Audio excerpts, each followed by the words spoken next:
Hello, future cadets. I hope all of you are staying safe and studying hard. So we are meeting with another session of Tiranga GK ka Masiha, the series that can ensure that you get your fundamentals of GK right. Be it your history, be it your geography, be it your polity, be it your economy. सारे GK के subjects के अगर आप conceptually बहुत strong होना चाहते हैं, most important topics को उनके अच्छे से पकड़ना चाहते हैं, तो कैप्टन तिरंगा जीके का मसला हाजिर है। अभी तक हमने ज्योग्राफी सेशंस कर लिए थे एंड ज्योग्राफी में फिजिकल ज्योग्राफी काफी हद तक कंप्लीट कर दी थी, only climatology is remaining and then we would eventually move to Indian geography. But एक मोनोटोनी ना हो, लोग ज्योग्राफी ही पढ़ते ना रहे और सब्जेक्ट्स को भी टच करें। तो आज से हम पॉलिटी को स्टार्ट कर रहे हैं so that in few days polity को आप एक अच्छी तरीके से समझ पाए।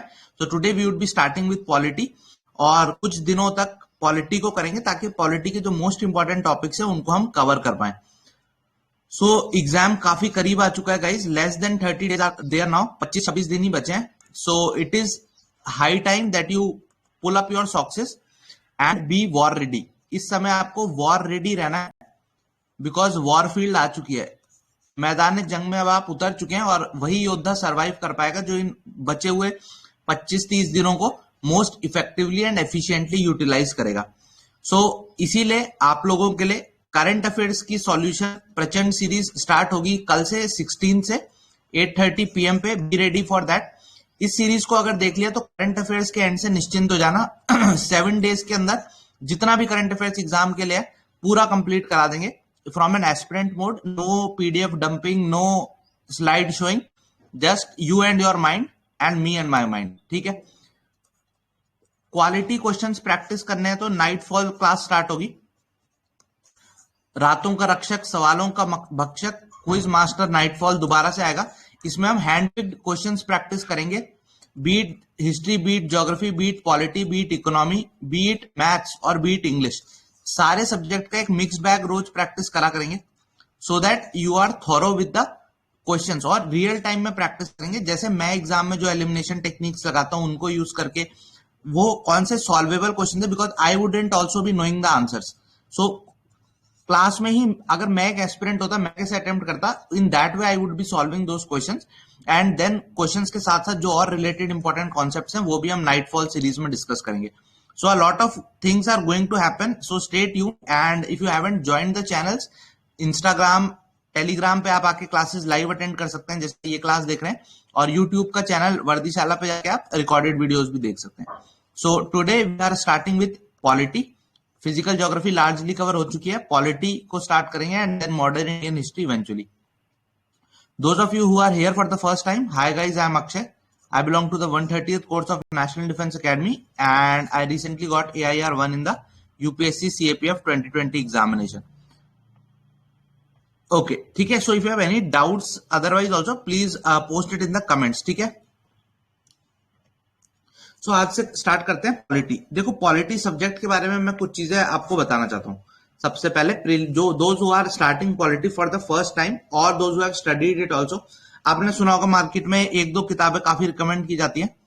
लक्ष्मीकांत, अगर आप पे टाइम कम है तो आप जो लूसेंट की किताब है उसकी जो पॉलिटी सेक्शन है वहां से भी देख सकते हैं। एक जिन पे काफी टाइम है, मोर देन 4-5 मंथ्स है जिन पे प्रिपरेशन के लिए, दे लुक एट लक्ष्मीकांत। और जिन पे कम टाइम है, those who are short on time, 1 महीने 1.5 महीने में करना है, सो लूसेंट में जो पॉलिटी का सेक्शन है येलो वाली किताब में उसको आप देख सकते हैं।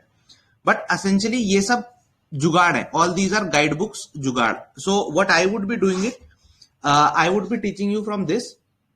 This is the original constitution and I have studied polity in this from this book only. So असल का constitution कैसा दिखता है, essentially this is what it is and I would be taking classes from this book only because polity is one of the subjects जो बहुत ही high रोटी देता है। Polity is one of the subjects that have the highest return on time invested, ठीक है, because इसका syllabus clearly defined है। 90% of the paper would be asked from Constitution of India only. और constitution of India से भी कुछ specific topic से majority of the questions would be asked. तो ये जो सीरीज चलेगी कैप्टन तिरंगा में पॉलिटी के जो हम टॉपिक्स करेंगे वो वही टॉपिक्स होंगे जिनसे एग्जाम में काफी ज्यादा क्वेश्चंस आते हैं। और इस सीरीज के जो 5-7 दिन हम पॉलिटी करेंगे, इसमें मेरा जो टारगेट रहेगा वो ये नहीं रहेगा कि सिर्फ आपको वो कॉन्सेप्ट सिखा दूं जो एग्जाम में आने वाला है, बल्कि एक अच्छी अंडरस्टैंडिंग भी मिल जाए। सो if you have studied polity from anywhere in the past, आज की क्लास और उस क्लास को आप कंपेयर करके मुझे कमेंट में बता देना कि आपने चाहे किसी किताब से पॉलिटी पढ़ी है या किसी टीचर से पढ़ी है, और आज की क्लास के बाद जो आपने पॉलिटी पढ़ी उनमें क्या डिफरेंस आया। Please tell me in the comments of the YouTube channel after you have watch today's session. ठीक है, सो पॉलिटी का सिलेबस क्या है, constitution of India, recommended books जो जनरली पढ़ाई जाती हैं वो क्या है, और मैं कैसे पढ़ाऊंगा। एंड अपार्ट फ्रॉम दैट एक और सोर्स है, I have been a lamp fellow, so I have worked in this building for about a year. So LAMP is essentially legislative assistant to member of parliament.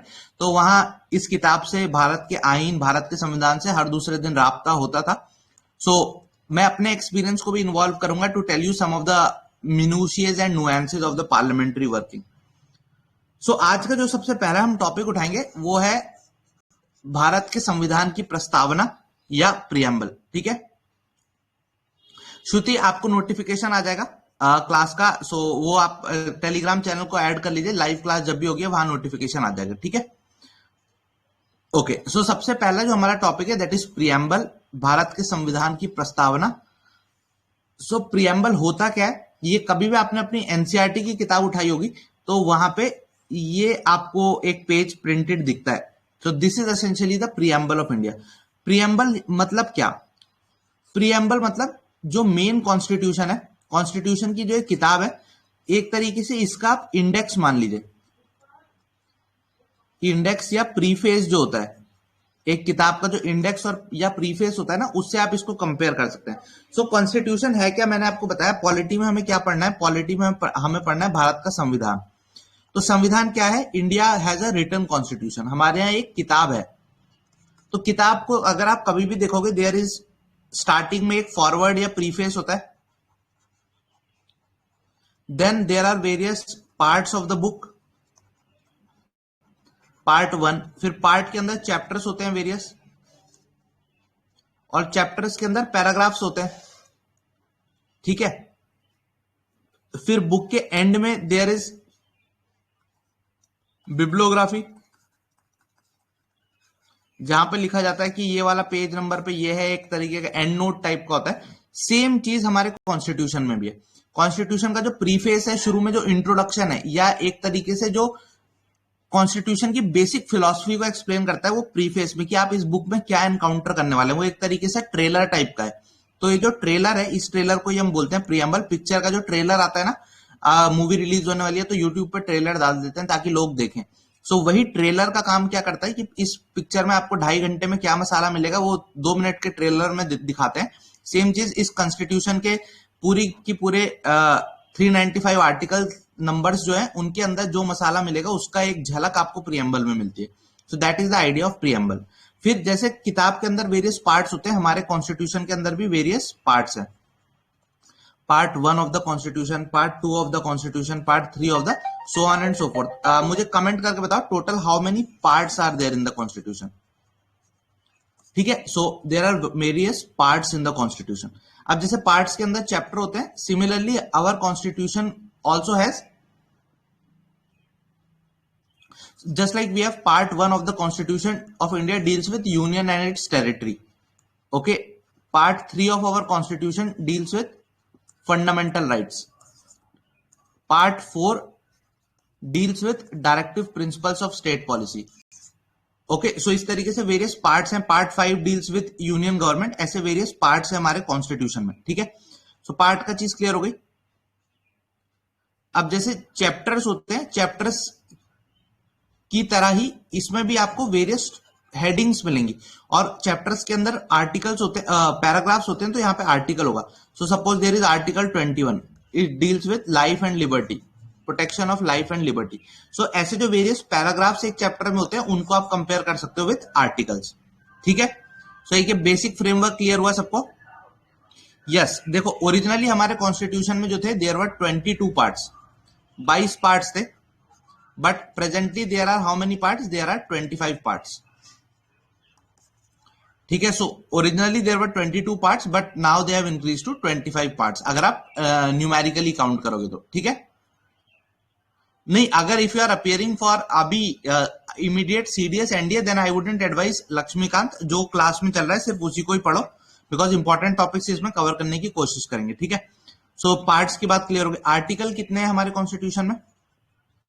So numerically देखोगे तो last article जो हमारे constitution का है that is article 395, but there are various article जिनके part हैं, जैसे 273 जी, 273 A B. तो अगर इनको आप इंडिविजुअली काउंट करोगे तो ये 400 के पार आर्टिकल नंबर्स चले जाते हैं। बट अगर न्यूमेरिकली देखो तो जो लास्ट आर्टिकल इस बुक का है दैट इज आर्टिकल 395। देखो, okay, so this thing is clear. ये वाली चीज क्लियर हुई कि which is the last article of the constitution. ये जो कॉन्स्टिट्यूशन की किताब है ये खत्म हो जाती है आर्टिकल 395 पे, ये रहा। ठीक है, so this much is clear. ठीक है, सो लेट्स मूव अहेड नाउ। तो ये बेसिक कुछ चीजें देख ली। अब इसके एंड में क्या होता है, देखो बुक के एंड में क्या होता है, there is this epilogue. Epilogue या एंड नोट या बिब्लियोग्राफी, ये जो होता है, तो सिमिलरली हमारे कॉन्स्टिट्यूशन के भी एंड में देयर इज अ लिस्ट जहां पे बताया जाता है कि इस टॉपिक से रिलेटेड आर्टिकल यहाँ है। So these are called as schedules, जो एक तरीके से कंपाइल्ड होता है कि ये जो आर्टिकल है ये यहाँ पे प्रेजेंट है, ये यहाँ पे। तो there are 12 schedules. Originally 8 schedule थे, फिर via various amendments these were increase to 12। तो ये शेड्यूल्स क्या क्या हैं ये भी हमें पता होना चाहिए। जैसे जैसे क्लासेस आगे बढ़ती जाएंगे आई would be taking all these topics कि फर्स्ट शेड्यूल क्या है, सेकंड शेड्यूल क्या है, थर्ड शेड्यूल क्या है, फोर्थ क्या है, फिफ्थ क्या है, सिक्स्थ क्या है, सेवंथ क्या है, एट्थ क्या है। दिस इज इंपॉर्टेंट टॉपिक कि कौन सा शेड्यूल में क्या चीज प्रेजेंट है। सो एक सेपरेट क्लास होगी। आज तो मैं कॉन्स्टिट्यूशन की फिलोसफी पे आपके साथ डिस्कशन करना चाह रहा हूं। There would be a separate class जिसमें मैं कुछ बेसिक फैक्ट्स बताऊंगा आपको कॉन्स्टिट्यूशन के।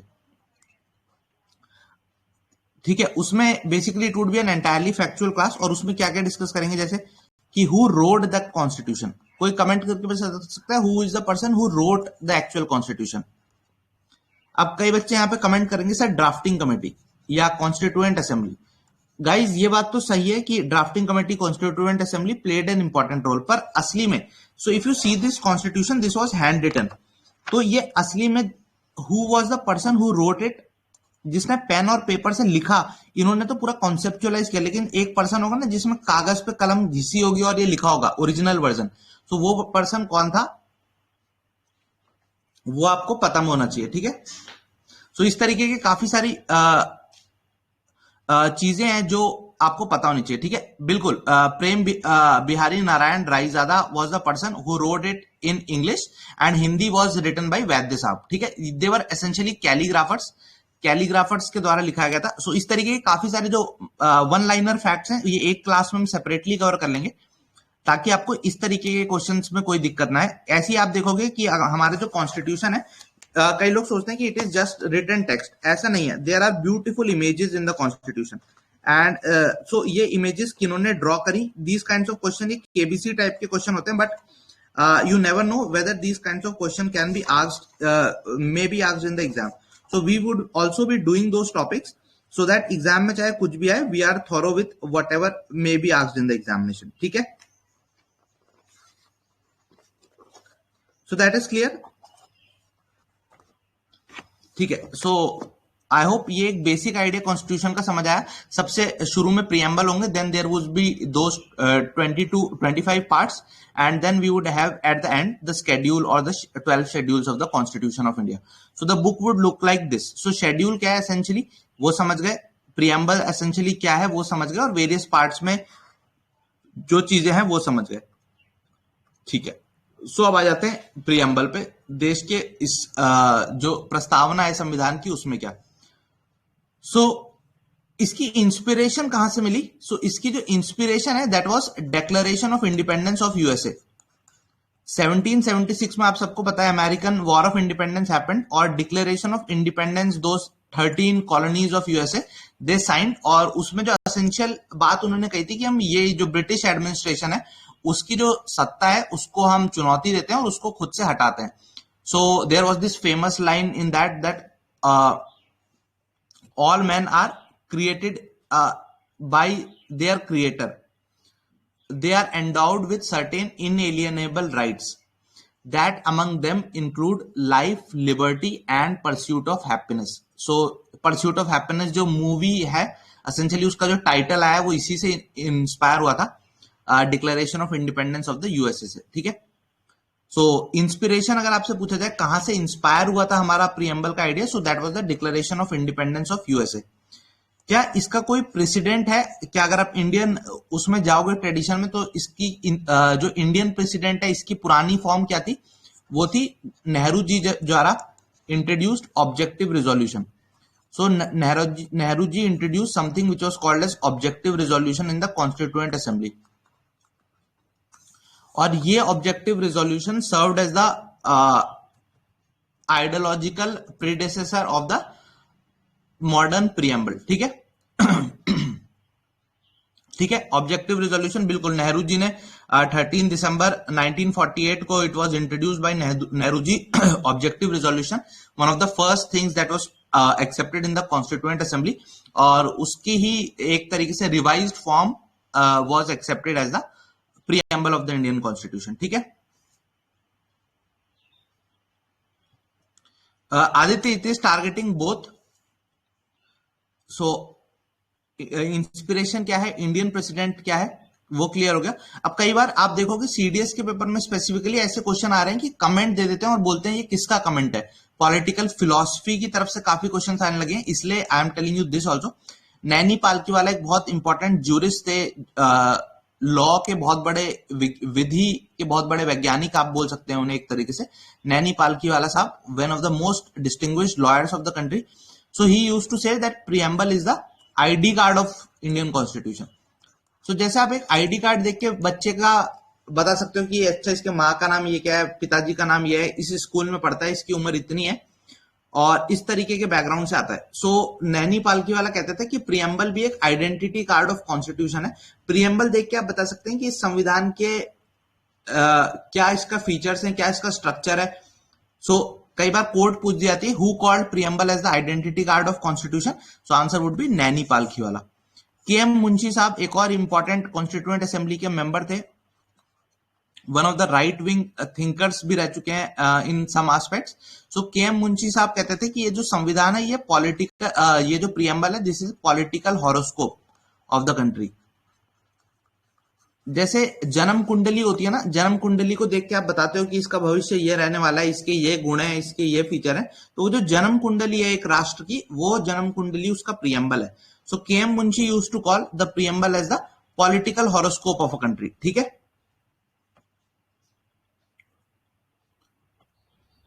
ओके, ठीक है।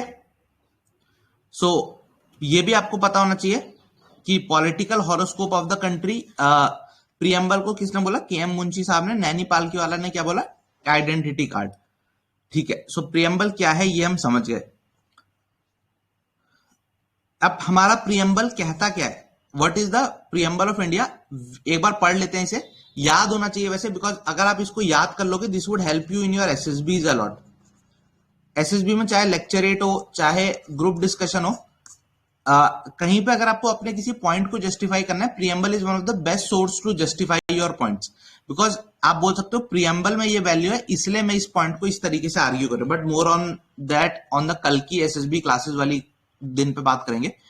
सो प्रीएम्बल क्या कहता है? We the people of India having solemnly resolved to constitute India into a sovereign, socialist, secular, democratic republic and to secure to all its citizens justice, social, economic and political liberty of thought, expression, belief, faith and worship, equality of status and of opportunity, and to promote among them all fraternity, assuring the dignity of the individual and the unity and integrity of the nation. In our Constituent Assembly this 26 November 1949 do hereby adopt, enact and give to ourselves this constitution, ठीक है। So this is our preamble. I would request you to remember at least this part of this. So preamble 26 November 1949 को बोलता है कि हमने ये constitution adapt कर लिया है। So a major part of the constitution those who which were very critical they came on to force on that day only, जैसे सिटीजनशिप, इलेक्शंस के प्रोविजन। बाकी चीजें 26 जनवरी 1950 से implementation में आई, and that is why it was celebrated as our Republic Day, because on that day India accepted that they would be having their own constitution. So Republic Day 26 January. Why was it celebrated on this? Because पूर्ण Swaraj was declared on 26 जनवरी. अब मुझे comment करके बताना modern Indian history आपने कितनी पढ़ी है. पूर्ण स्वराज कौन से कांग्रेस के सेशन में डिक्लेयर किया गया था and who was the president during that session. तो दोनों चीज मुझे कमेंट करके बताना, ठीक है. So that's why this is the idea. 26 November is also celebrated now as the Samvidhan Diwas. Constitution day की तरह भी इसे सेलिब्रेट किया जाता है now. Recently it was celebrated. Okay, so let's move ahead now. So basic preamble क्या है वो समझ गए, दिखता कैसा है, क्या उसके फीचर्स हैं ये समझ गया. अब क्या करेंगे, डीप डाइव करेंगे हर एक वर्ड के कॉन्स्टिट्यूशन पे, so as to get a good idea. Because आज की क्लास से आपका जो मेन टेक अवे होना चाहिए, apart from this MCQ facts, the basic philosophy of the constitution क्या है वो समझने के लिए दिस इज इंपॉर्टेंट. ठीक है, ओके, ठीक है. Yes, 1929 session, Lahore, Jawaharlal Nehru presided, Ravi के तट पे शपथ लेने को कहा गया था. सबसे पहला शब्द जो हमारे संविधान में आता है वो है हम भारत के लोग, we the people of India. So इस शब्द की सिग्निफिकेंस क्या है, इंपॉर्टेंस क्या है, what is the importance of this term we the people. अगर आपने देखा होगा, be it the protest that were happening on Shaheen Bagh, be it the protest that were happening on the farmers movement, हर कोई वहां पे देश के संविधान की कॉपी लेके खड़ा था. The point they were trying to make is कि ये जो कॉन्स्टिट्यूशन है, ये जो संविधान है, ये हमें किसी देवता ने नहीं दिया. ऐसा नहीं है कि किसी राजा ने हमें हुक्म दिया कि तुम इस संविधान का पालन करो. किसी भगवान ने आके हमसे नहीं करा कि अगर जैसे कई होती हैं रिलीजियस टेक्स्ट होते हैं, सो उनको जस्टिफाई, उनकी अथॉरिटी को जस्टिफाई करने के लिए क्या कहा जाता है कि भगवान का ये हुक्म है कि इस हुक्म की तामील की जाए. तो ऐसा नहीं है. God has not given this constitution to us. It is very much clear. It is not any tradition. कई लोग बोलते हैं कि ये तो हमारा जन्म सिद्ध अधिकार था. स्पेशली फॉर द कास्ट को जस्टिफाई करने के लिए कई लोग बोलते थे ये तो सदा से रीत चली आई है कि जो इस जात का होता है उसका ये काम होता है, जो इस जात का होता है उसका ये काम होता है. So it is not based on tradition. Tradition इसकी अथॉरिटी का सोर्स नहीं है, ना ही ब्रिटिशर्स इसका सोर्स है. कई बार बोला था कि किंग का ये जन्म सिद्ध अधिकार है. King is the shadow of God on earth, और किंग जो बोलेगा इसलिए उस वचन को पालन करना जरूरी है. तो ना भगवान है इसका सोर्स, ना ट्रेडिशन है, ना ब्रिटिशर्स है. हमारे संविधान का की पावर का सोर्स क्या है, what is the source, why should people follow the constitution, और उसको ना फॉलो करने पर पनिशमेंट मिलेगा. What is the reason, the source of the authority of this constitution is we the people. हम भारत के लोगों ने ही इस संविधान को बनाया है, और हम भारत के लोग ही इस सोर्स संविधान की शक्ति हैं. इसको शक्ति कहां से मिलती है, we the people of India से ही इसको शक्ति मिलती है. So it tells about the source of authority. Britishers are not the source. Although आप देखोगे इंडियन इंडिपेंडेंस एक्ट था 1947 का, जो बोलता था कि India would have the independence to formulate its own constitution and it would have a dominion status and it would be allowed to form a separate union as and when it wants. But Indian independence act के basis पे हमारा constitution नहीं बना है, because article 395 of our constitution, the last article, clearly says कि Indian independence act को हमारा संविधान नलीफाई करता है. We and the Indian independence act. Why, because कल को देखो अगर हम ये बोलते हैं हमारा जो कॉन्स्टिट्यूशन है वो इंडियन इंडिपेंडेंस एक्ट 1947 के बेसिस पे बना है, जो ब्रिटिश पार्लियामेंट ने पास किया था. तो कल को अगर ब्रिटिश में कोई दूसरी तुनक मिजाज सरकार आ जाए और वो अपने कॉन्स्टिट्यूशन को, जैसे रशिया ने आज यूक्रेन पे कर दिया, वैसे ही अगर ब्रिटेन में कोई सरकार आ जाए और वो कल को वो इंडियन इंडिपेंडेंस एक्ट को चेंज करके बोलते हैं कि नहीं हम तो इंडिया से कॉन्स्टिट्यूशन बनाने की पावर वापस लेते हैं, तो इंडिया का कॉन्स्टिट्यूशन नलीफाई हो जाता. इसीलिए आर्टिकल 395 के द्वारा इंडियन इंडिपेंडेंस एक्ट को कैंसिल किया जाता है, एब्रोगेट किया जाता है, और बोला जाता है that we are not bound by the Indian Independence Act, it's nullified. So it is not, जो हमारा कॉन्स्टिट्यूशन है that is not given by British also. British की अथॉरिटी के बेसिस पे भी वो एग्जिस्टेंस में नहीं आया. And this was a very revolutionary idea. आजकल हमें ये चीज बहुत सिंपल लग सकती है कि यार क्या इंसान मतलब कॉन्स्टिट्यूशन हमारा ही है, बट एक टाइम था जब आप सोचो कि you are not independent to take decisions. जिस राजा के मन में जो आता था वो अपनी प्रजा से करवा लेता था. सो एसेंशियली ये जो कॉन्स्टिट्यूशन ही है यही हमें एक सब्जेक्ट से सिटीजन बनाता है.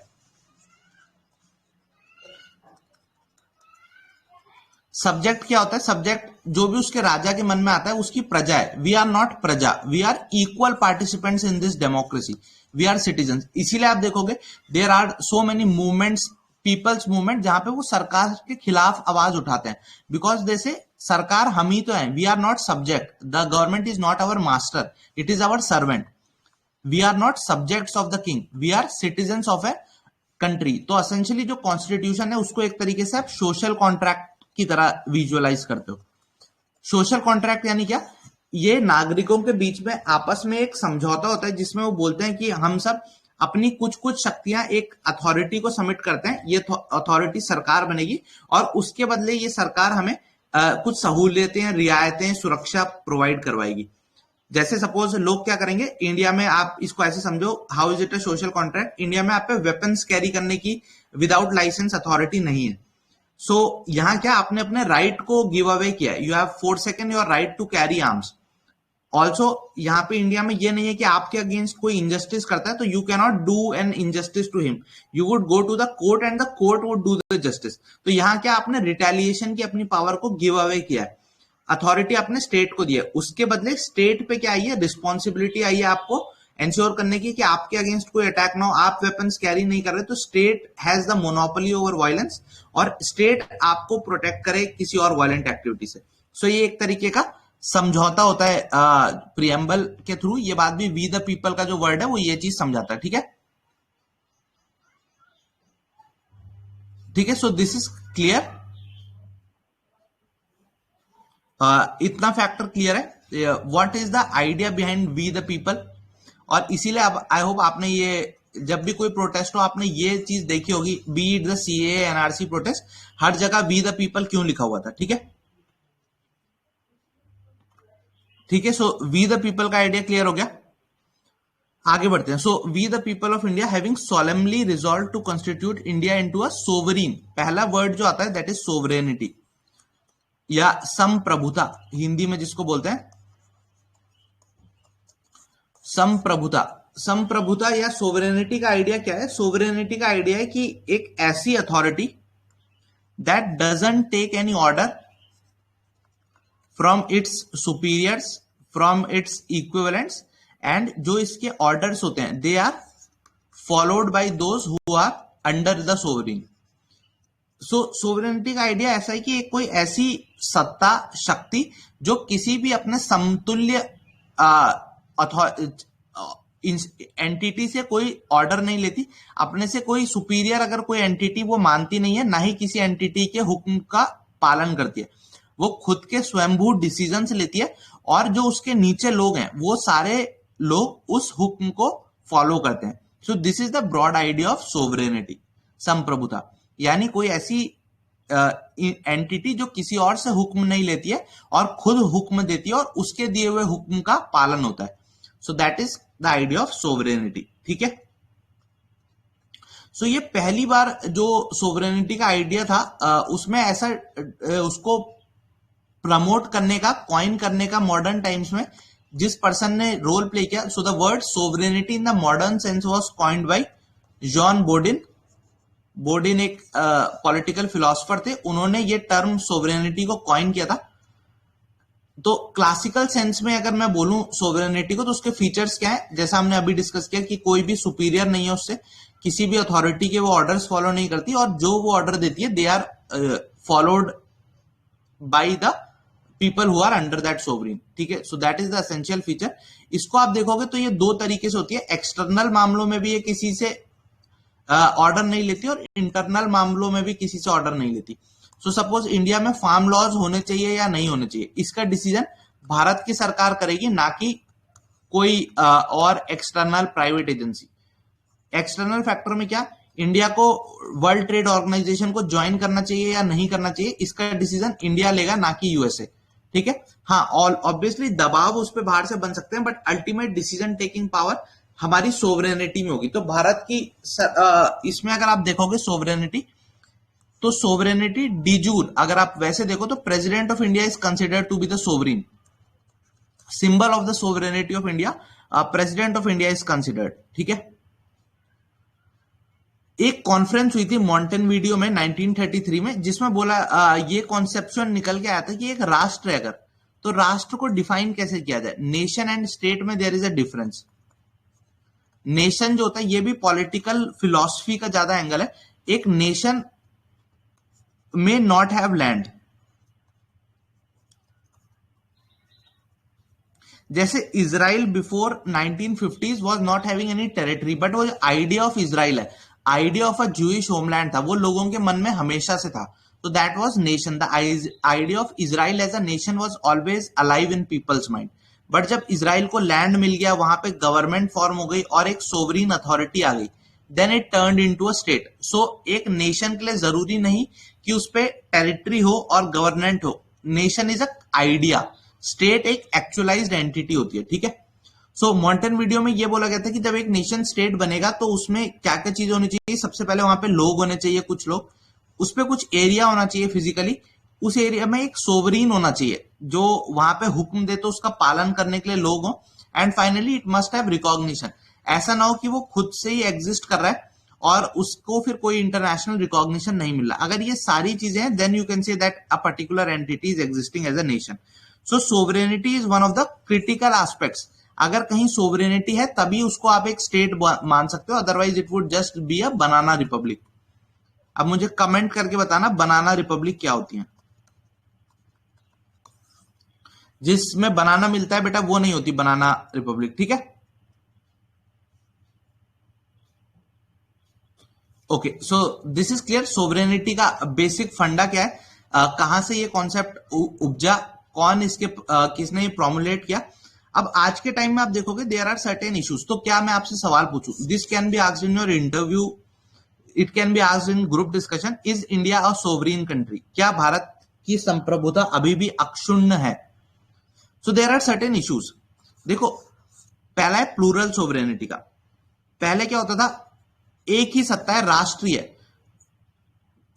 बट आज क्या है, लोग अलग अलग डोमेन्स में अलग अलग लोगों के हुक्म मानती है। भारत की सरकार अगर आपसे बोले कि let's say Indian government says don't eat meet, ठीक है, सो हो सकता है कई लोग उसको फॉलो ना करें, बट अगर उस कम्युनिटी के रिलीजियस लीडर कहें डोंट ईट मीट, तो हो सकता है लोग उनको फॉलो करें। So there are plural centres of sovereignty now. एक पर्टिकुलर डोमेन में सपोज रिलीजियस लीडर कहें कि यू शुड डू चैरिटी, तो लोग करें। रिलीजियस लीडर कहें आपसे कि डोंट टेक दिस मेडिसिन, तो it wouldn't have that impact. But एक डॉक्टर बोले अगर don't take that medicine, so you wouldn't take that. So क्या, अब अलग अलग स्पेशलाइज डोमेन्स में अलग अलग सोवरीन्स निकलते जा रहे हैं। सो एक इशू ये भी है। तो क्या अभी लेकिन आइडिया ऑफ सोवरेनिटी क्या था, that it was undivided, it couldn't B divided. But अब क्या हो रहा है, वेरियस डिवाइड होती जा रही है। सो एसेंशियली उनमें से फिर कौन सोवरीन है, तू भी रानी मैं भी रानी, कौन भरेगा पानी, तो असली सोवरीन कौन है उसको आइडेंटिफाई करना मुश्किल हो चुका है। अब इंडिया में सोवरीन कौन है, पार्लियामेंट सोवरीन है या कॉन्स्टिट्यूशन सोवरीन है या भारत के लोग सोवरीन है या जुडिशरी सोवरीन है, ठीक है। सो प्लूरल सोवरेनिटी का आइडिया। दूसरा, अब ऐसा है कि इंटरनेशनल अगर कोई चीज होनी है तो एक राष्ट्र इंडिपेंडेंटली नहीं कर सकता। Suppose Covid is the best example. हमने देखा कोई भी कंट्री अगर सोवरीन होती फिर भी वो इस मिनेस को फाइंड नहीं कर पाई थी बिकॉज ऑफ ग्लोबलाइजेशन। तो इसीलिए एक ज्वाइंट एफर्ट नेशनों को पूल करके एक कॉमन पॉलिसी बनानी पड़ी, जैसे वैक्सीन मैंडेट्स या जिसको बोला जा रहा है ये वैक्सीन पासपोर्ट्स, कि एक कंट्री को दूसरे में जाना है तो अब वो वैक्सीन दूसरी कंट्री का जो सर्टिफिकेट है उसको मानने पे मजबूर हो चुके हैं, so as to ensure smooth flow of international passengers. So globalisation की वजह से सोवरेनिटी कम हुई है। सिमिलरली WTO जैसी ऑर्गेनाइजेशन आने के बाद, इंटेलेक्चुअल प्रॉपर्टी राइट्स आने के बाद क्या होने लगा, ये सोवरेनिटी का आइडिया डाइल्यूट होता जा रहा है। अब कोई भी राष्ट्र इंडिपेंडेंटली अपनी इकोनॉमिक पॉलिसी नहीं बना सकता। जैसे अगर रशिया ने अभी क्या कोशिश की, इंडिपेंडेंटली यूनिलेटरली यूक्रेन पर अटैक करने की कोशिश की, अब क्या करा, उसको ग्लोबल बैकलैश फेस करना पड़ा, देशों ने उसके अंदर अगेंस्ट इकोनॉमिक सैंक्शंस लगानी पड़ गई। सो ग्लोबलाइजेशन का इंपैक्ट यही है कि अब सोवरेनिटी को मेंटेन करना मुश्किल हो चुका है, ठीक है। Okay, so recent current affairs में भी आप देखोगे सोवरेनिटी काफी ज्यादा न्यूज में रहती है। एक ये हमारे ट्राइबल बेल्ट ऑफ इंडिया में एक मूवमेंट चला था, Pathalgadi movement. What was this Pathalgadi movement? यहाँ पे गांव में इस तरीके के लोगों ने अपने पत्थर लगा दिए थे, पत्थर लगा दिए थे और बोला था इस एरिया में हमारी जो गांव की लोग है उनकी ही सरकार चलेगी, भारत की सरकार का कोई लेना देना नहीं होगा। Eventually this movement was crushed and removed, but they were also claiming sovereignty कि हम सोवरीन है, हम भारत की देश की सत्ता से अलग है और हमारे जो लोगों के ग्रामीण लोग हैं वही लोग अपनी सत्ता को चलाएंगे। So that was challenge. Similarly Kosovo में आप देखोगे they also claim to be a separate sovereign entity. और रिसेंटली, मोस्ट रिसेंटली, ये स्पेन के कैटालोनिया रीजन में कर्ड्स का movement, Syria, Iran, Iraq, Turkey, parts of Turkey में कर्ड्स लोग भी अपना एक सेपरेट देश कर्डिस्तान की मांग करते रहते हैं, ठीक है।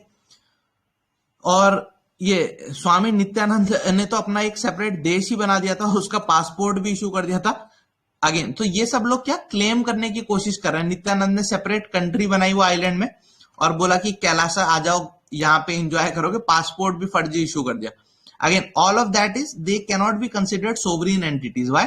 बिकॉज ये चारों फैक्टर्स को वो एक साथ साइमल्टेनियसली सेटिस्फाई नहीं कर पाते, ठीक है। So Kailasa despite issuing a passport was not able to be called a country because sovereign नहीं था वो, ठीक है। ये पत्थलगड़ी मूवमेंट भी they tried but eventually crushed because they were not sovereign, ठीक है। सो सोवरेनिटी का फंडा क्लियर है? Any doubt in the sovereignty part would you may ask, ठीक है। सो नेक्स्ट वर्ड जो आता है important, that is socialist. So this is important to note कि जो सोशलिस्ट वर्ड था हमारे संविधान में ओरिजिनली नहीं था। सो अ 42nd कॉन्स्टिट्यूशनल अमेंडमेंट हैपेंड और उसमें स्मॉल स्केल इंडस्ट्रीज को इंक्लूड किया गया इन अवर प्रियम्बल। Preamble was amended. तो कई बार ये पूछा जाता है क्या हमारा संविधान और हमारा प्रियम्बल बदला जा सकता है? Answer is yes. प्रियम्बल को ऐड और डिलीट उससे आप वर्ड्स को कर सकते हैं, प्रोवाइडेड उसकी जो बेसिक फिलॉसफी है वो चेंज ना हो, उसका जो आइडेंटिटी है वो चेंज ना हो। So amendment shouldn't lead to a change in identity. तो 42nd कॉन्स्टिट्यूशनल अमेंडमेंट एक्ट में स्मॉल स्केल इंडस्ट्री को इंक्लूड किया गया प्रियम्बल में। So S stands for socialist, S stands for secular and I stands for integrity. तो socialist, secular and integrity, these three words were introduced into the preamble of India, ठीक है। Yes, एक state बनने के लिए जिसका global recognition जरूरी है, एक नेशन बनने के लिए global recognition is not a necessary condition, ठीक है। तो that is the difference between a nation and a state. कई बार हम दोनों वर्ड्स को एक साथ यूज कर लेते हैं कि नेशन की जगह स्टेट को, स्टेट की जगह नेशन को, but there is a difference जो हमने पहले डिस्कस किया।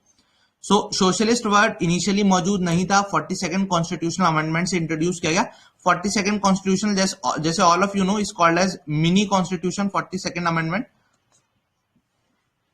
बिकॉज इससे काफी सारे चेंजेस हुए थे। जब अमेंडमेंट की क्लास पे डिस्कशन करेंगे then we would discuss the 42nd amendment in detail.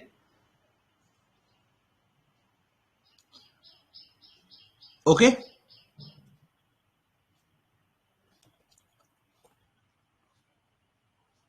ठीक है। अभी आ रही है, अभी क्लियरली विजिबल है सब? Yes. So let's move forward now. So initially ये संविधान में क्यों नहीं था? Yes yes Venkatesh, I can see your questions. So initially जो हमारे संविधान में था, why was it not initially word socialist नहीं था? क्या इसका मतलब ये है कि हम शुरू से ही सोशलिस्ट नहीं थे? Answer is no. 1955 में अवध में इंडियन नेशनल कांग्रेस का सेशन हुआ था, उसमें भी ये बोला गया था कि India would be a socialist country. So शुरू से ही ये आइडिया तो था, but it was not explicitly present in the constitution. किसकी रिकमेंडेशन पे इसको ऐड किया गया? सो 42nd अमेंडमेंट से इसको इंट्रोड्यूस किया गया on the recommendation of the स्वर्ण सिंह कमेटी। स्वर्ण सिंह कमेटी बनाई गई थी और स्वर्ण सिंह कमेटी की रिकमेंडेशन पे 42nd कॉन्स्टिट्यूशनल अमेंडमेंट एक्ट आया and on that basis it was included in the Indian constitution, ठीक है। सो सोशलिज्म के बारे में ऐसा बोला जाता है, socialism is like a hat that has lost its shape, because हर कोई अपने को सोशलिस्ट बोलता है, ठीक है। सोशलिस्ट उस टोपी की तरह है जो अपना एक्चुअल शेप भूल चुकी है, बिकॉज हर कोई उस टोपी को पहनता है और वो उसके हिसाब से ढल जाती है।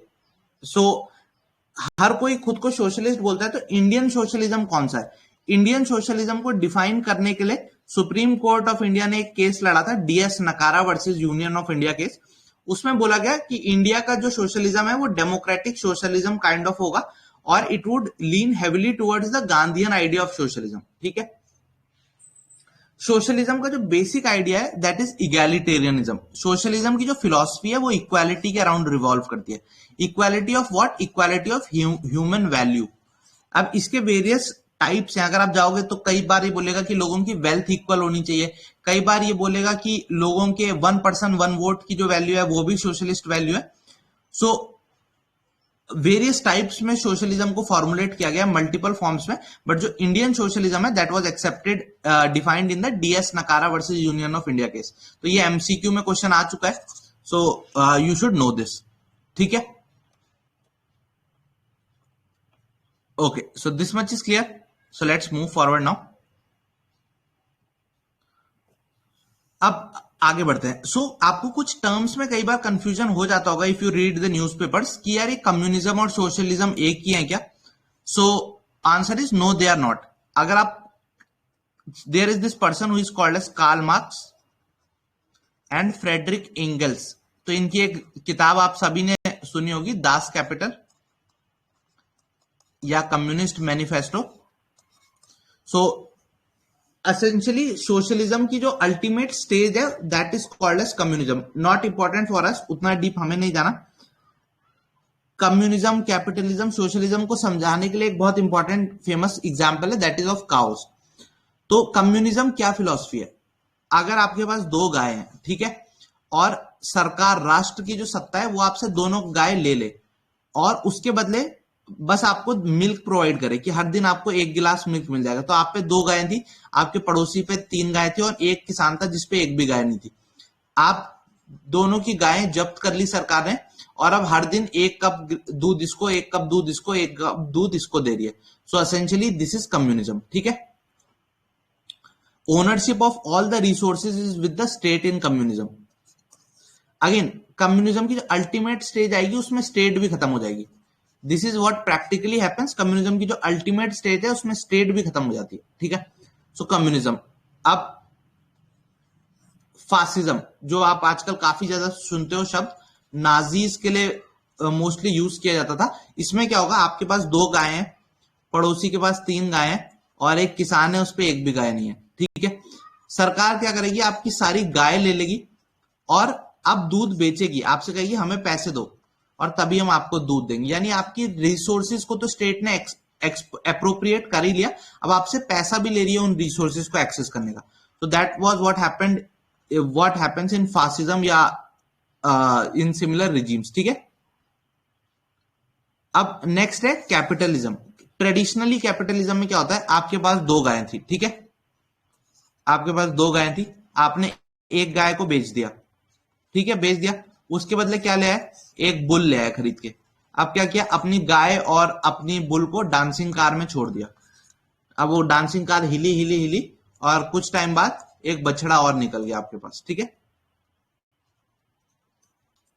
You get a baby cow. अब आपने क्या किया, उस बेबी काउ की भी दोबारा शादी करा दी और इस तरीके से आपने अपने झुंड को बड़ा करते गए, कुनबे को बड़ा करते गए और सारा दूध बेचा और बहुत अमीर बन गए, गाय से घोड़े पे पहुंच गए। ठीक है,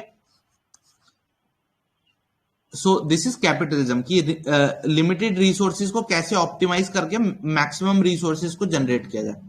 सोशलिज्म में क्या होता है, आपके पास 3 गाय, आपके पास, आपके पड़ोसी पे 3 गाय हैं, आप पे 2 गाय हैं और इस बंदे पे एक भी गाय नहीं है। सपोज आप पे भी 3 है, पड़ोसी पे भी 3 है और इस बंदे पे एक भी नहीं है। तो क्या होंगे, ये जो 6 गाय हैं हर किसी को 2-2 गाय रीडिस्ट्रीब्यूट हो जाएंगी। आप रीडिस्ट्रीब्यूट स्टेट भी कर सकती है, आप अपनी तरफ से भी कर सकते हैं। सो 2 गाय इस पे, 2 गाय इस पे, 2 गाय इस पे। तो ना किसी पे बहुत अधिक हो ना किसी पे बहुत कम हो, एक इक्वल डिस्ट्रीब्यूशन हो। That is the idea in socialism. Equity के प्रिंसिपल पे वर्क करता है, equitable distribution of resources. So that was the idea of socialism. ठीक है, सोशलिज्म समझ आ गया।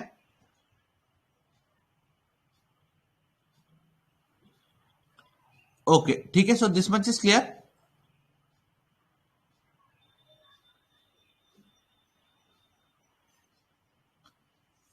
No issues, Venkatesh. I would be revising everything, telling everything in English also. ठीक है? Okay, ठीक है?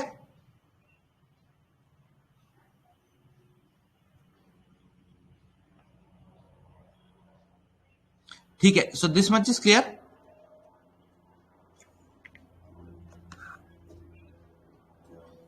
If you have any doubt in this, please ask. इतना basic socialism का आइडिया क्या था वो क्लियर है? इंडियन सोशलिज्म क्या है? Equitable distribution of resources without force, election के थ्रू, पीपल्स चॉइस के थ्रू सोशलिज्म को इंडिया में इंप्लीमेंट करने का आइडिया है. प्रेजेंटली क्या इंडिया एक सोशलिस्ट कंट्री है? Very important question. क्या इंडिया अभी भी एक सोशलिस्ट कंट्री है? बिकॉज एलपीजी रिफॉर्म्स के बाद लिबरलाइजेशन, प्राइवेटाइजेशन, ग्लोबलाइजेशन 1991 में जो हुआ था, उसके बाद इंडिया में आपने देखा होगा प्राइवेट सेक्टर को काफी ज्यादा प्रमोशन मिला, प्राइवेट इंडस्ट्रीज को ग्रो करने दिया गया. आज भी आप देखते हो इंडिया में income inequality one of the highest है. जो थॉमस पिकेटी है वो इंडिया को बोलता है that India has move from British Raj to billionaire Raj. The top richest 1% of India owns more than 80% of India's wealth. The gap between the poorest and the richest is expanding in India. So after all these things, can we still say India is a socialist country or not? Tell me in the comments. ठीक है? So that is about the word socialist. Next important word जो हमारे संविधान में आता है that is secular. आजकल का much used and abused term secularism. So let's see what do we understand by the term. ठीक है? सेक्युलरिज्म वाला. ठीक है? सो सेक्युलरिज्म टर्म सबसे पहले कॉइन किसने किया? नहीं, आईटी सेल ने नहीं किया, कांग्रेस ने नहीं किया. It was coined way outside India. J Holyoake was the person who coined the term secularism, and he coined it after the Treaty of Westphalia. Treaty of Westphalia हुई थी यूरोप में जब चर्च और स्टेट के बीच के conflict काफी ज्यादा बढ़ गए थे.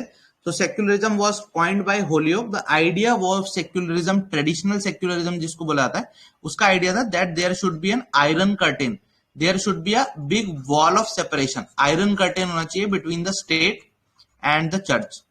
चर्च की डोमेन में स्टेट को इंटरफेयर नहीं करना चाहिए और स्टेट की डोमेन में चर्च को इंटरफेयर नहीं करना चाहिए. ठीक है? ओके, ठीक है? ठीक है? So this is clear. Original idea George J Holyoake का था ट्रीटी ऑफ वेस्टफेलिया से. स्टेट और चर्च के बीच इवेंचुअली जो modern idea of nation states है ना, ये भी ट्रीटी ऑफ वेस्टफेलिया के बाद ही डेवलप हुआ था. पढ़ना ट्रीटी ऑफ वेस्टफेलिया के बारे में ऑनलाइन सर्च करके काफी कुछ जानने को मिलेगा. ठीक है?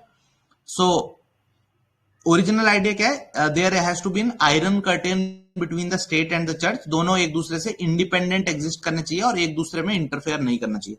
क्या सेक्युलरिज्म वर्ड हमारे संविधान में शुरू से था? Answer is no. कैसे इंट्रोड्यूस किया गया? 42nd अमेंडमेंट से इंट्रोड्यूस किया गया. तो क्या शुरुआती संविधान हमारा सेक्युलर नहीं था? Was the Indian constitution originally non secular? What is your opinion on that? ठीक है?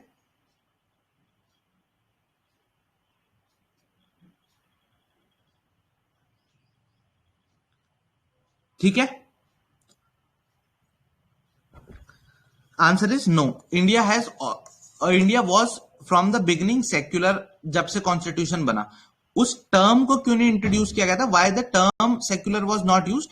First was religion. Gandhi ji भी कहते थे कि पॉलिटिक्स विदाउट रिलीजन, अगर इंडिया को में कोई आर्ग्यू करता है then that person has very limited understanding of Indian politics.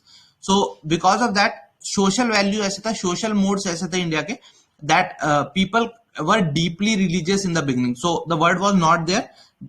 दूसरा, कई सारी प्रिंसली स्टेट जो इंडिया में रिसेंटली मर्ज हुई थी, they were very very religious in their outlook. तो इंडिया ऑलरेडी उनको अपने साथ मर्ज करके उनसे कुछ एक्सट्रैक्ट कर चुका था. So not to antagonise the princely state so early, the word was not used. But हाँ, the philosophy was always secular. तो इंडियन जो सेक्युलरिज्म है, that is very very different from the western model of secularism.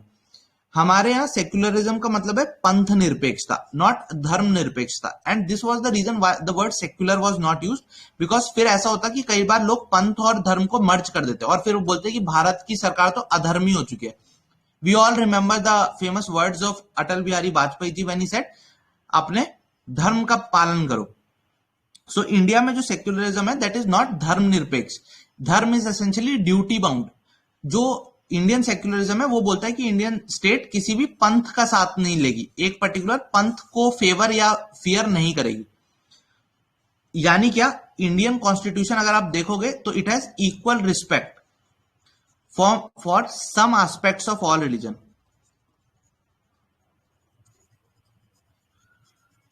Has equal respect for some aspects of all religion and equal disrespect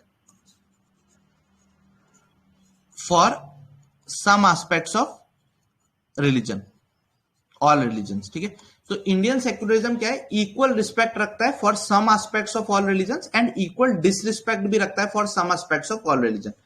सो हर एक religion की अगर एक अपना कोई आइडिया है, suppose in Hinduism there is this tradition of let's say going for the Amarnath Yatra, so the state would support it. Muslims में there is the tradition of Hajj Yatra, so the state would support it. Suppose there is the state support करेगा आपका golden temple जाने के लिए लोगों को, state support करेगा Kartarpur Sahib corridor को। सो इक्वल रिस्पेक्ट है सम एस्पेक्ट के लिए, लेकिन इक्वल डिसरिस्पेक्ट भी है सम एस्पेक्ट के लिए। तो अनटचेबिलिटी को स्टेट रिलीजन के नाम पे जस्टिफाई नहीं होने देगा। ट्रिपल तलाक, इंस्टेंट ट्रिपल तलाक को स्टेट रिलीजन के नाम पे जस्टिफाई नहीं होने देगा। फीमेल जेनिटल म्यूटिलिएशन को रिलीजन के नाम पे स्टेट जस्टिफाई नहीं होने देगा। सो this is the beauty of Indian secularism कि वो सारे रिलीजन्स में इक्वली रिस्पेक्ट भी करेगा और उनके कुछ एस्पेक्ट जो which are not in line with the times of present, उनको वो इक्वल डिसरिस्पेक्ट भी शो करेगा। अनलाइक द फ्रेंच आइडिया जहां पे स्टेट चाहे रिलीजन में कुछ भी हो, अगर जहां भी उनको मौका मिलता है उसमें एक कंप्लीटली प्राइवेट अफेयर नहीं रहेगा। ठीक है, so equal respect and equal disrespect वाली इंडियन सेक्युलरिज्म का आइडिया क्लियर हो गया। सो आप देखोगे इंडिया में स्टेट रिलीजन में इंटरफेयर करती है पॉजिटिवली एंड कहीं जगह पे रिलीजन को सपोर्ट करेगी और कहीं पे रिलीजन को रिस्ट्रेन भी करेगी। ठीक है, और secularism is a basic feature of the Indian constitution, यानी कोई चाह के भी सेक्युलरिज्म को हमारे संविधान से हटा नहीं सकता, because it is a part of the मूल आत्मा जो जुडिशरी ने डिफाइन किया उसका पार्ट है। ठीक है, okay, so this is clear. So this is clear, इतना क्लियर हुआ, this much is clear. Secularism क्या है, तो क्या इंडिया में 42 से पहले एग्जिस्ट करता था? यस करता था। अगर आप हमारे फंडामेंटल राइट्स देखोगे तो आर्टिकल 25, आर्टिकल 26 क्लियरली से कि इंडियन सेक्युलरिज्म कैसा होगा। People would have the right to profess, propagate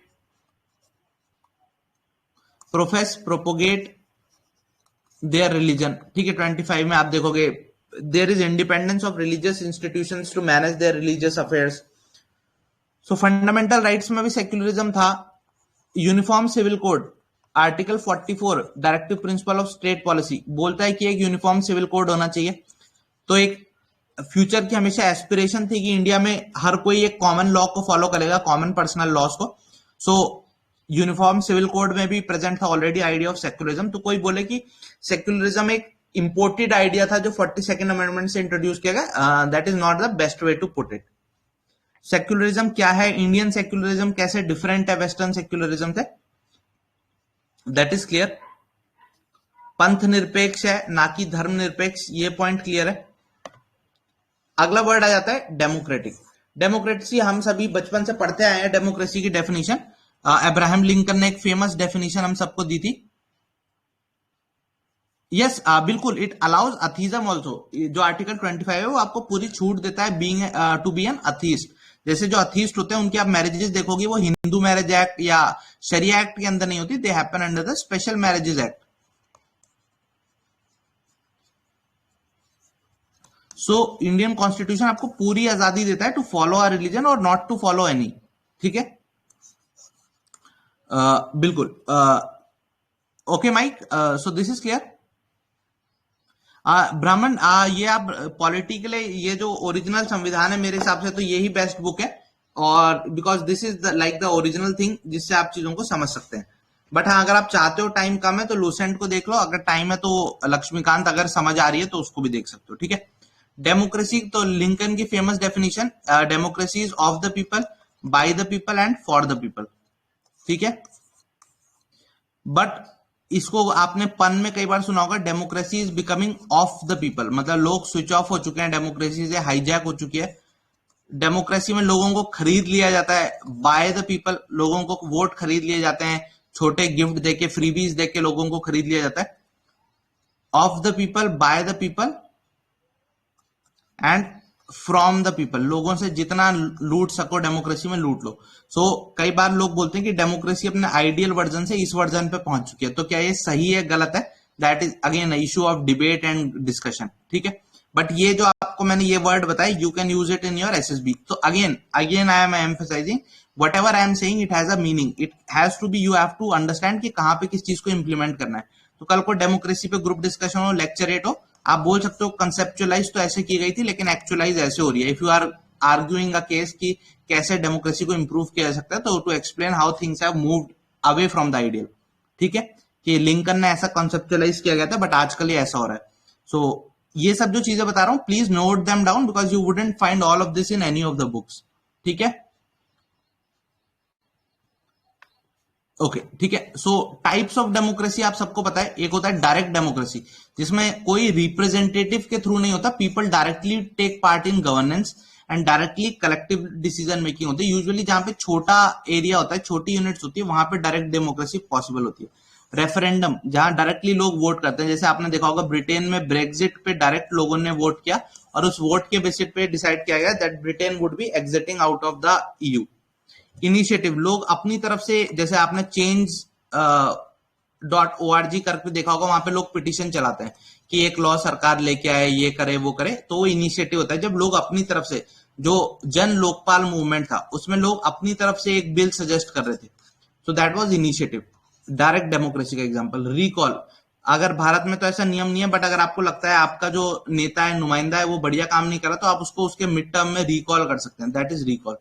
plebiscite is essentially एक वोट इंपॉर्टेंट इशू पे फ्रॉम द पब्लिक, तो कश्मीर को भारत का अभिन्न हिस्सा होना चाहिए या नहीं, अगर जम्मू कश्मीर में ये वोट होना था तो दैट वाज प्लेबिसाइट, ठीक है, बट उसकी स्टोरी कभी और सुनेंगे। जो इलेक्टेड होता है, रिप्रेजेंटेटिव डेमोक्रेसी होती है, उसमें क्या वोटिंग के बेसिस पे आप अपने नुमाइंदा चुनते हैं, वो नुमाइंदा आपके लिए डिसाइड करता है, ठीक है। But that is not all, democracy is not just voting वाला scene, it is much more than that, it is a way of life. यानी घर में जब आपके पापा डिसाइड करते हैं तो क्या वो टीवी लेने से पहले मम्मी को कंसल्ट करते हैं या आपको कंसल्ट करते हैं, तो कलेक्टिव डिसीजन मेकिंग हो रही है या नहीं। सोशल डेमोक्रेसी वो है, अगर घर में ही बाप बेटे को थप्पड़ मार दे रहा है कुछ बोलने पे, तो जब घर पे डेमोक्रेसी नहीं हो पाई तो आप स्टेट से डेमोक्रेसी कैसे एक्सपेक्ट कर सकते हो। अगर घर में ही तानाशाही चल रही है, ठीक है, सो स्टेट से आप, हुक्मरानों से आप डेमोक्रेसी की उम्मीद रखना उतना लाजमी नहीं रहेगा, ठीक है। So this much is clear, just wait for a second, let me bring the charger, ठीक है। नहीं शुभम, काफी सारों में होता है, a lot of them have options of other religion करके आप ऑप्शन को फिलअप कर सकते हो, ठीक है। Just a second guys, let me bring the charger. Meanwhile if you have any doubt please ask in the comments.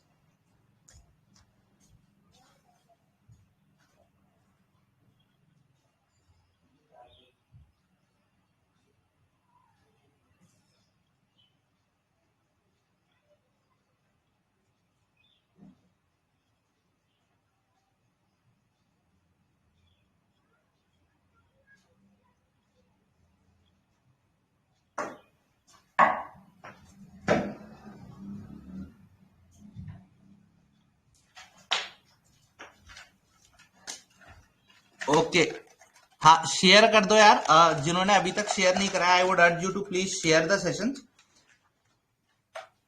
ये सारा कंटेंट बनाने में takes time, effort, so I also have to revise my own notes. So if you like the content, and all of this content is for free, so I would urge all of you to please share the session so that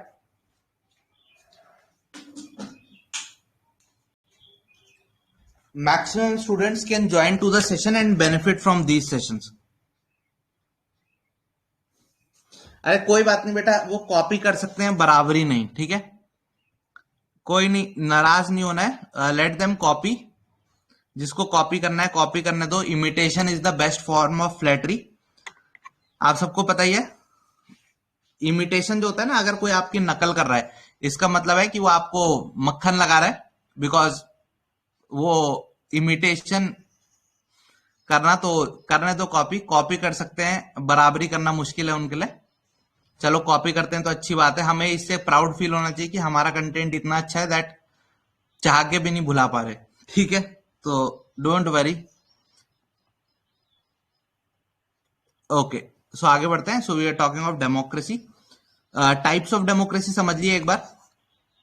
way of life है, ये समझ गए कि socially भी democratic होना कितना जरूरी है।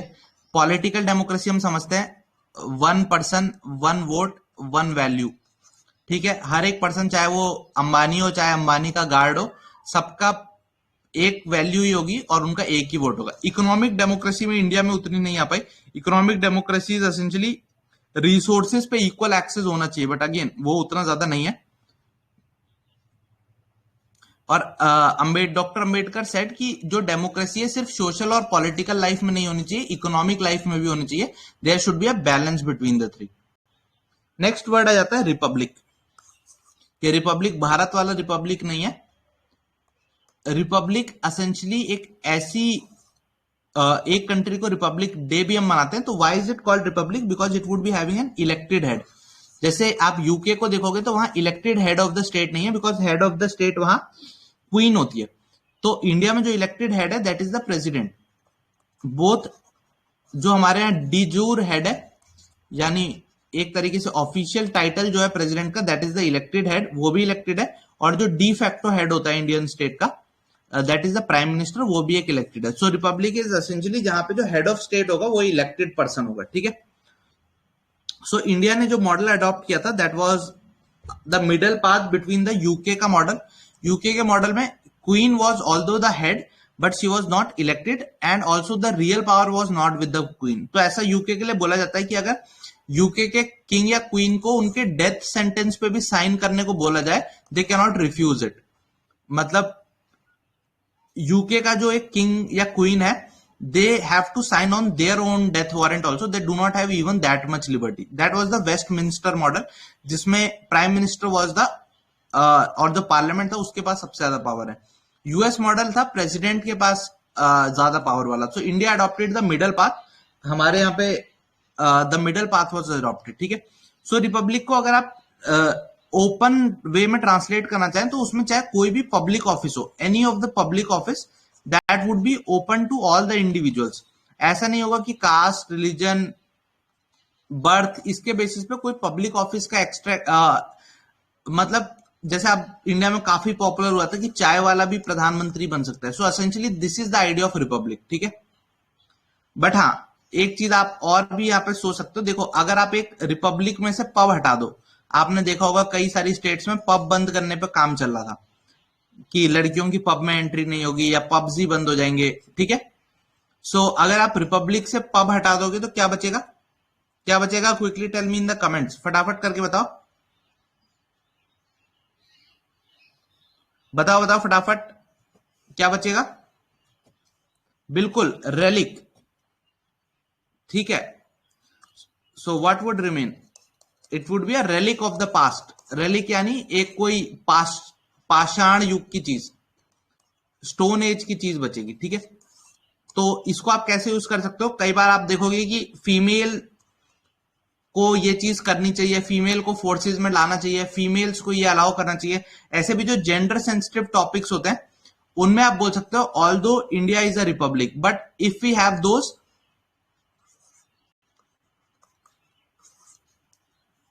orthodox thoughts, then we all know a republic without a pub, not allowing these people access to various places, be it a pub or be it a position of authority.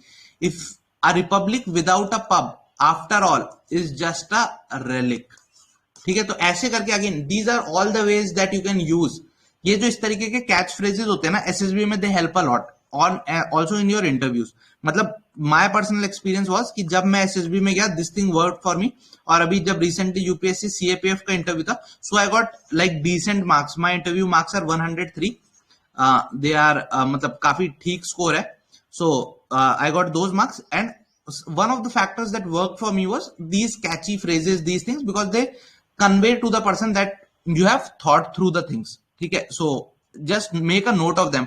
और ये ऐसा नहीं है कि ये मतलब मैं क्लास में बैठ के ही ऑन द स्पर क्रिएट कर रहा हूं. I have worked on this. So इस तरीके का कंटेंट अगर आप भी over a period of time build करोगे then you would benefit a lot. ठीक है,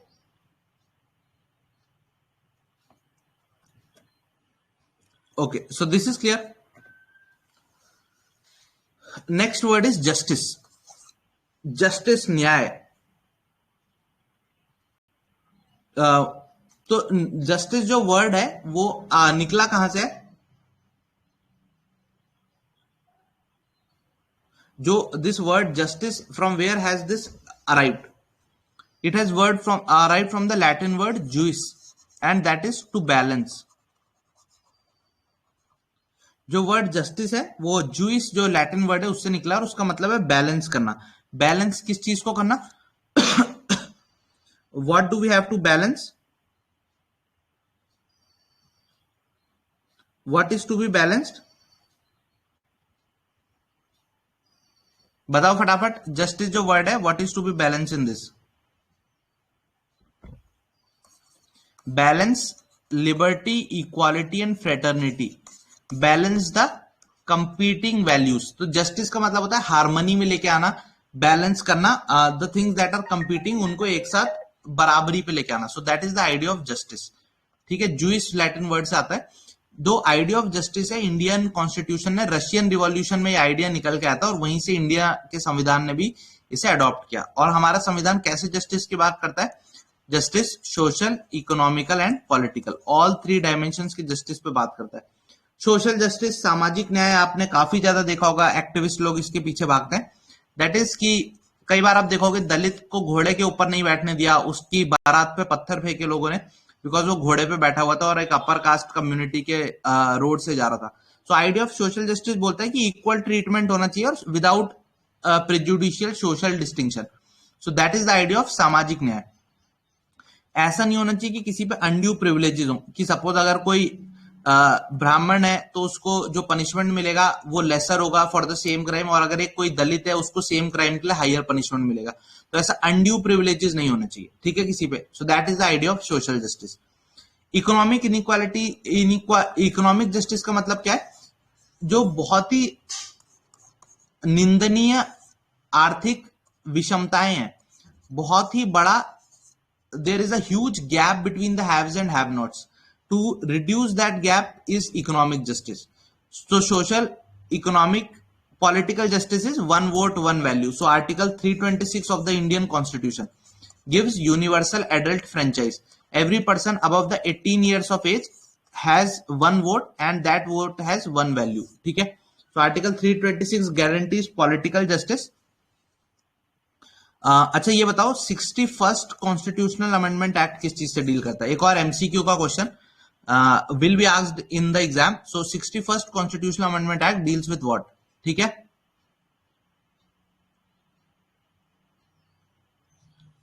okay, so what does this deal with?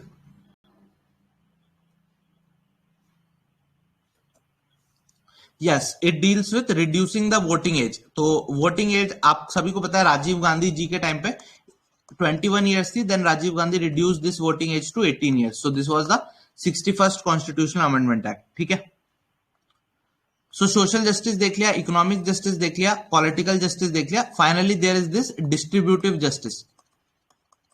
What is distributive justice? Distributive justice का आइडिया क्या होता है कि whatever resources we have उनको किस तरीके से स्टेट डिस्ट्रीब्यूट करे so that the result is just. तो उसकी काफी सारी थ्योरीज हैं। रॉल्स की एक थ्योरी ऑफ जस्टिस है, अमर्त्य सेन की अपनी थ्योरी ऑफ जस्टिस है। इसको हम जब कभी डिटेल में क्लासेस करेंगे तब इस आइडिया को देखेंगे। तो जैसे मैंने बोला, जस्टिस में क्या करते हैं, बैलेंस करते हैं किसको, liberty, equality and fraternity. Liberty क्या है, लिबर्टी ऑफ व्हाट, हमारा प्रियम्बल किसके देता है, liberty of thoughts, expressions and belief. तो हम देखते हैं ना एसएसबी में, मैंने आपको बताया था कि there has to be a consistency in your thoughts, then your words and your actions.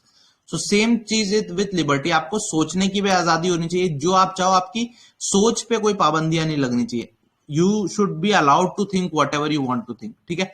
Liberty of thoughts, liberty of expression, आप अपने थॉट्स को किसी भी फॉर्म में एक्सप्रेस करना चाहो, be it words, be it movies, be it theatre, be it writing a book, इन सब पे मिनिमम रिस्ट्रिक्शंस होनी चाहिए, ठीक है। So liberty of thought, liberty of expression and liberty of belief. अगर आप एक पर्टिकुलर कम्युनिटी से बिलोंग करते हो तो you should be allowed to hold on to the beliefs of those communities. So that is the idea of liberty.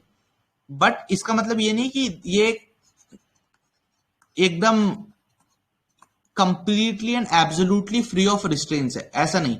There can be justified restraints, अगर कहीं पे in the larger interest it is required that there are to be, so you are allowed to say whatever you want, but the moment you say something that offends the sensitivities of certain sections in the wrong way, then the state is free to put restriction. अगर आप कुछ चीज बोलते हो and it is harming India's relation with another country, the state can put restrictions upon you, ठीक है। You believe in something which can harm the health of another person, the state is justified to put restrictions. अगर आपको ऐसा लगता है कि आपको आपका भगवान कह रहा है कि आप जाके अपोजिट कम्युनिटीज के सारे लोगों को मार दो, then that is an unjustified belief and then the state is allowed to restrain you, ठीक है। तो जस्टिफाइड रिस्ट्रेंट्स अलाउड है लिबर्टी पे, कंस्ट्रेन नहीं होनी चाहिए। और ये रिस्ट्रिक्शंस क्या है, फंडामेंटल राइट्स के चैप्टर में हम डिटेल में देखेंगे what are the various restrictions जो जस्टिफाइड है, ठीक है। नेक्स्ट है equality. Equality of what, equality of status and equality of opportunity. So essentially the idea is कि your accident of birth shouldn't be the sole determinant of your destiny. आप आगे चल के क्या बनोगे उसका पूरे का पूरा जो डिसीजन है वो shouldn't be decided कि आप किसके घर में पैदा होते हो। अगर आप एक दलित या आदिवासी कम्युनिटी के घर में पैदा होते हो तो ऐसा नहीं है कि आप पे सारी अपॉर्चुनिटीज बंद हो जानी चाहिए, या कल को आप एक बहुत बड़े धन्ना सेठ या सपोज किसी बहुत ही एजुकेटेड फैमिली में बॉर्न होते हो, that shouldn't give you a birth right to get the best of education. Everybody should have opportunity, ठीक है। So that essentially what we are also doing at Vardishala, कि हर एक स्टूडेंट को अपॉर्चुनिटी मिल पाए क्वालिटी एजुकेशन की। That is what we are also aspiring for at Vardishala, without the restrictions of कि you can afford those courses, whether you have those technologies and all of that, ठीक है। So that is equality of opportunity. Equality of status means, जैसे आप देखते हो तो whether you are high caste और low cast, हर एक को सेम यूनिफॉर्म पहननी पड़ती है when they join the forces. Same mess में खाना पड़ता है, सेम कुक के द्वारा बनाया गया खाना खाना होता है। So essentially that means there is equality of status, ठीक है। सो हम देखेंगे फंडामेंटल राइट 14 to 18, इस पे काफी डिटेल में बात करेंगे। सोशल एंड पॉलिटिकल इक्वालिटी तो ऑलरेडी है। अब इकोनॉमिक इक्वालिटी को लेके डॉक्टर अंबेडकर भी बोलते थे कि हमें एफर्ट मानना पड़ेगा, otherwise these two political equalities wouldn't suffice on their own. Finally fraternity. Fraternity is sense of brotherhood, भाईचारा। सो अगर आपका कोई कंट्री में ट्रबल में, then your heart should go out to help that person. That is essentially fraternity.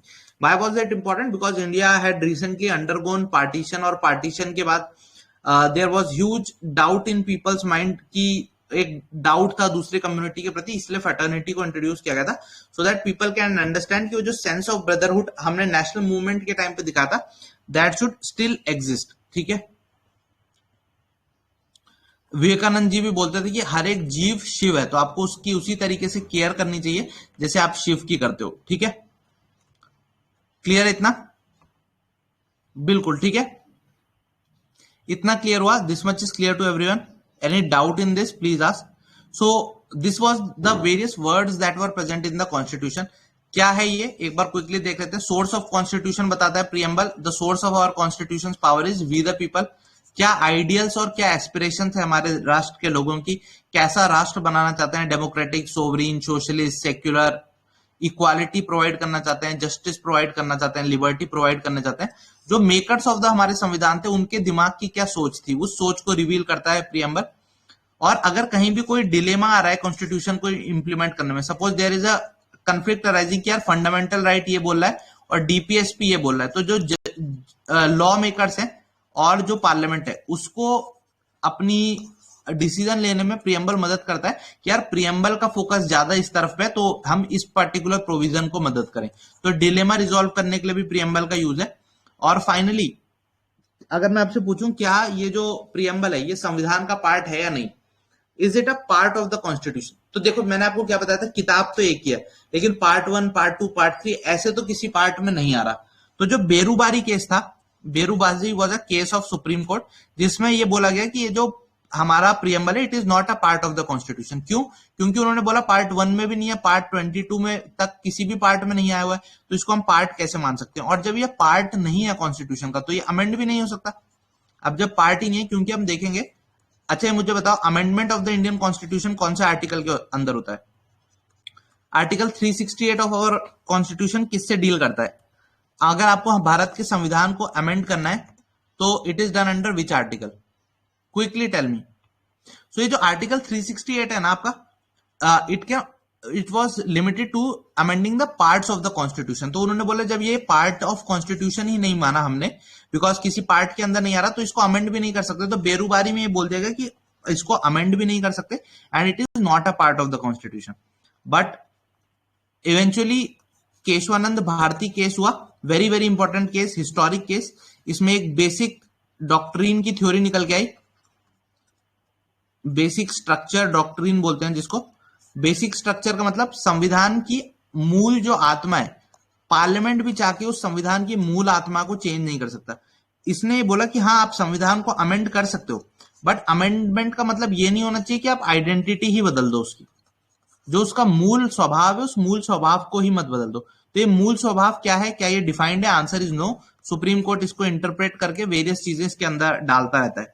So Keshavananda Bharati case में बोला गया preamble is a part, yes it is a part of constitution.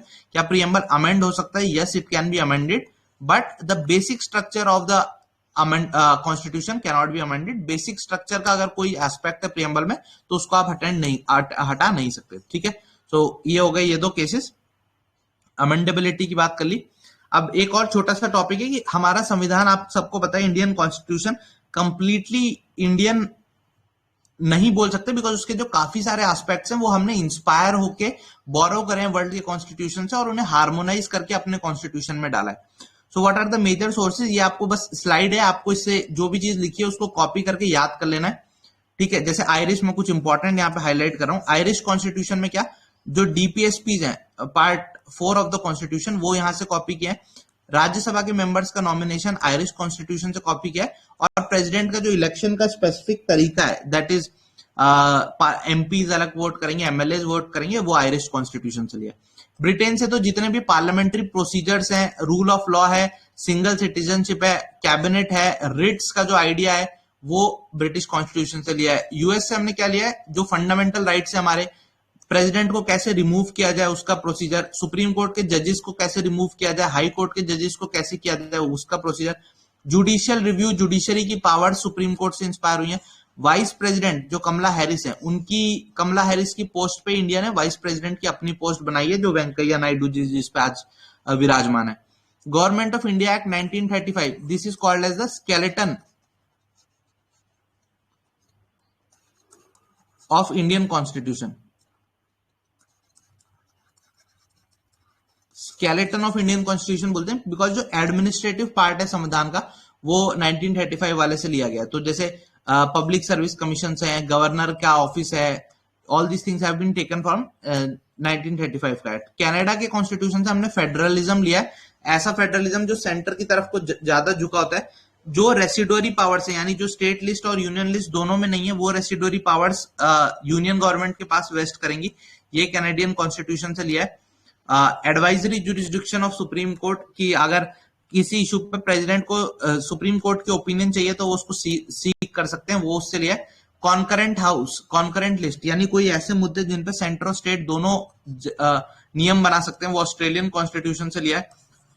Joint sitting of the parliament, यानी अगर कोई मुद्दे पे लोकसभा राज्यसभा की opinion match नहीं कर रही तो दोनों को साथ बिठा के एक ज्वाइंट सेशन करवाया जा सके, वो ऑस्ट्रेलियन सेशन से लिया है। ट्रेड एंड इंटरकोर्स, आर्टिकल 301 के अंदर कि एक पार्ट से दूसरे पार्ट में ट्रेड करने की इंडिया में अनुमति होनी चाहिए, वो ऑस्ट्रेलियन से लिया है। जर्मनी से इमरजेंसी के टाइम पे फंडामेंटल राइट्स सस्पेंड हो जाएंगे, वो जर्मनी के कॉन्स्टिट्यूशन से लिया है। रिपब्लिक का आइडिया, लिबर्टी का आइडिया हमने कहां से लिया है? फ्रेंच कॉन्स्टिट्यूशन से। अमेंडमेंट कैसे हो संविधान का, उसका आइडिया साउथ अफ्रीकन से। राज्यसभा के मेंबर्स के इलेक्शन भी साउथ अफ्रीका से। जापान के कॉन्स्टिट्यूशन से पेल प्रोसीजर स्टैब्लिश्ड बाय लॉ लिया है, ठीक है। और रशिया के कॉन्स्टिट्यूशन से हमने justice, social, economic and political fundamental duties, these two have been taken from USSR का कॉन्स्टिट्यूशन, ठीक है। So that was some factual things that we needed to remember. So I hope this much is clear. Now, if you have any doubt, please let me know, and I would try to answer your doubts. So another important note is, Prachand, the only current affairs you will ever need to crack your exam starts from 16th, 8:30 p.m. पे start होगी. Be ready with that. Nightfall series, रातों का रक्षक, सवालों का भक्षक, most important MCQs based on the analysis of previous year, ताकि आपके वेरियस सब्जेक्ट्स रिवाइज हो जाएं। उसके लिए नाइटफॉल सीरीज स्टार्ट करेंगे। Be ready to practice questions of the nightfall series so that you are thorough with the various topics, ठीक है। So nightfall series, Prachand series, Tiranga already going on, जिसमें आपने आज क्लास अटेंड की, और पॉलिटी के topics इसी में करेंगे। एंड कल की क्लासेस फॉर योर, कल की एसएसबी की अगर आपको इन डेप्थ नॉलेज चाहिए, कल की is going on. So attend all these sessions, सारे आपको यूट्यूब पे मिल जाएंगे। टेलीग्राम चैनल पे सारी लाइव क्लासेस हो रही हैं, you can come and attend those classes. All of this is for free. The only thing that we want from the aspirants is, please share the message, let all the aspirants know that we are doing all of this selfless work, and so that you can become the officer that you want to. So with that message and the hope that you would be attending the sessions live in future and sharing the message, I take your leave. Bye bye. Jai Hind. If you have any doubts, please ask. And ये कैसा लगा polity का session, जो आपने अभी तक polity पढ़ी थी उससे अलग लगी या नहीं, यूट्यूब की कमेंट सेक्शन में जाके जरूर बताना। मिलते हैं जल्दी। Bye bye. जय हिंद।